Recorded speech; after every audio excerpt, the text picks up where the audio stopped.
Hey, what's up guys? It's Taylor Fade here. I want to make a quick video to show you guys how to set up the Ampere processor. Here we're just going to make it really quickly.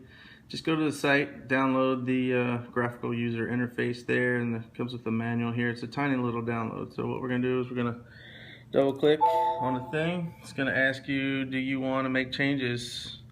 And click yes. It's just going to let you save presets and save all the stuff that you're changing here. And this is what you're going to come up with. This is the main screen. So first thing what we're going to do is turn your crossovers on the screen so you can see what you're working with here, and that's going to pop up down here. See, we're working with channel 1 and 2. So let's just call that our woofers. We already have bandpass selected, but you can select high pass, low pass, Linkwich Riley, Butterworth. Let's just leave it on L dubs and select bandpass. Make this our woofers. Gonna go call it 70 hertz, 36 dB. Why not? We're gonna call it 4K. 4K 24 right there, and you can see up here it's also going to show you a frequency response graphical representation, so you can see the slopes here and on top. You can go right up here to 3 and 4, set up your tweeters. Just want a high pass on this one, so we're going to go and set it up to 4K. 4K 24, and you can see here, there you go, that'll made up to your woofer. All right, and then next thing you want to do is we'll go back to channel 1 and 2 and EQ our woofers here, and here's, you got 10 bands of parametric EQ per channel, and that, if you don't know, that's a lot of EQ. What this here is your frequency you want to affect the change on.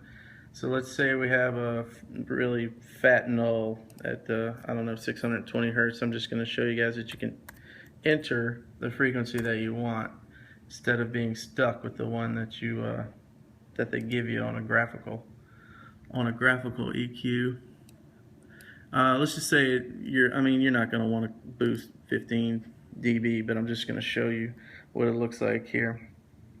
So that's 15 dB. I mean, if you want to cut 15, you got bigger problem somewhere else. But anyway, this Q here is also makes it a true parametric EQ. So you can change the Q of the thing. So the lower the number, the broader this is going to be. So it affects more frequencies around the one that you've selected. And the higher the Q, the more pointed it's going to be. So watch when I do 10. See how it just affects that little bit right there. So you can kind of do a shelf or just the one little bit if you have a, whatever, like a really nasty peak. So if you had a really nasty peak, we can just go down and cut it way down, and it'll flip it right around like that. You can also kind of overlap these if you had something super close, say, I don't know, 800. 8 or 900, whatever. It's tough to see here. See how it went straight up like this, or you can cut it down this way. Anyway, that's just a general overview of the EQ. Obviously, you can get lost in doing this for hours, and it's not uncommon. Down here we have mute. You can mute any channel that you want, so you can mute the left and right channels if you want to just work with the right channel, or just the left channel, or just the woofers, just the tweeters, whatever you want to do. Here's the input section. You can assign any of the inputs to any of the outputs. So let's say I'm just using 2-channel input, so this is my N right there. But if you want to combine channels, you can combine them down here, 1 plus 2 or what have you. Let's see, if we go up here to 7, 8, then I have my subs on 7, 8, and I have a mono signal just on channel 1 on my subs. So you got 8 channels.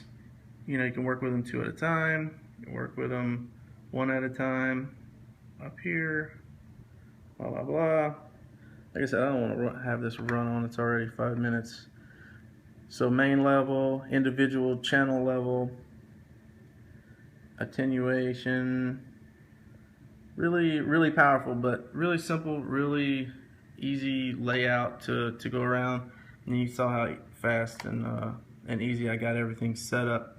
One thing I do want to mention, this is just my playing around with it here, but if you do want to affect any actual changes to your crossover or your DSP, you have to make sure to log in here, because it will not let you do anything unless you log in. So you want to click login, and then it won't do it right now because I'm not hooked up, but you want to log in. The default password is 0000, and then you can do whatever you want to the actual DSP.